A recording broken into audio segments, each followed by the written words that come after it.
আজকে বাসায় মেহমান আসবে, তাই আমরা মেহমানদের জন্য কি কি রান্না করব সব কিছু নিয়ে থাকবে আজকের এই ব্লগটি।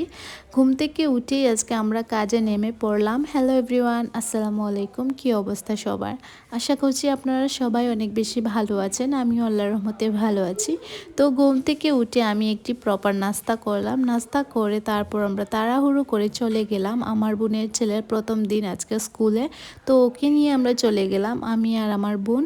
আমরা একটু গল্প করতে করতে যাচ্ছিলাম, আর আমাদের বাসা থেকে খুব একটা দূরে নেই, মানে হেঁটেই যাওয়া যায়। তো ওকে নিয়ে যাচ্ছি, আর ও খুব বেশি এনজয় করছে, যেহেতু ওর প্রথম দিন ও বেশি এক্সাইটেড ছিল। এছাড়াও ওই দিন ওকে বইও দেওয়া হয়েছিল।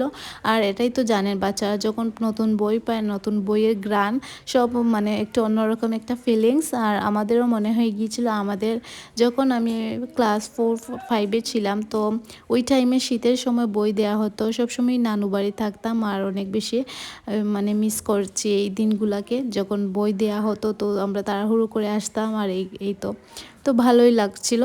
আর এদিকে আমি বাসায় আসার পর তেলের পিঠা বানাচ্ছি। আর তেলের পিঠা কারা কারা খেতে পছন্দ করেন, আর শীতের সকালে এরকম তেলের পিঠা তো সবাই কম বেশ ভালোবাসেন।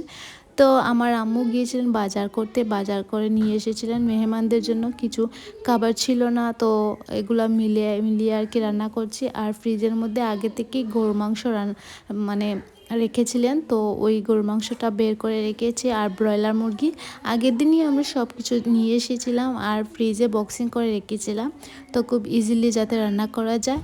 আর আগে থেকে যখন রাখা হয় তখন কাজটাও খুব ইজি হয়। দেখতেই পাচ্ছেন আমি কি কি রান্না করছি, অনেক সুন্দর কালারও হচ্ছে। রান্নাটা দেখেই মনে হচ্ছে খুব বেশি লোভনীয় হবে। আর এটা কি বলেন তো, এটা হচ্ছে গরুর বট। গরুর বট কারা কারা খেতে পছন্দ করেন কমেন্ট করে জানাবা। আমার সবচেয়ে ফেভারিট আইটেম হচ্ছে গরুর বট। গরুর বট অনেকভাবে রান্না করা যায়, যে যেভাবে রান্না করে নাকি, একদম ফ্রাই করে আর একদম মশলা মশলা করেও রান্না করা যায়।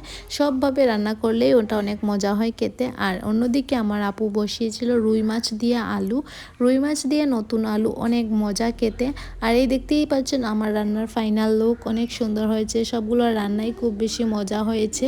মেহমানরাও বলেছিল, অনেক প্রশংসা করেছিল তারা। তো তারা অলরেডি চলে এসেছে, তাদের জন্য আমি একটু নাস্তা দিলাম। তারপর তারা যা যা এনেছে, অনেক জিনিসই তারা এনেছে, তো আমি একটু মিষ্টি তাদেরকে দিলাম আর কি। তো তারপর আমি রোস্ট রান্না করব, এই জন্য মাংসগুলোকে ফ্রাই করে নিচ্ছি। আর তাদেরকে বললাম যে ওরা খেয়ে এসে, মানে খাওয়া দেওয়ার জন্য ওদেরকে বলছি যে এখনই দিয়ে দিই। তো ওরা বারবার না করছে যে একটু পরে খাবে, ওরা নাকি খেয়ে এসেছে, তাই আর ওরা টাইমে খায়নি, তো আমরা খেয়ে নিলাম।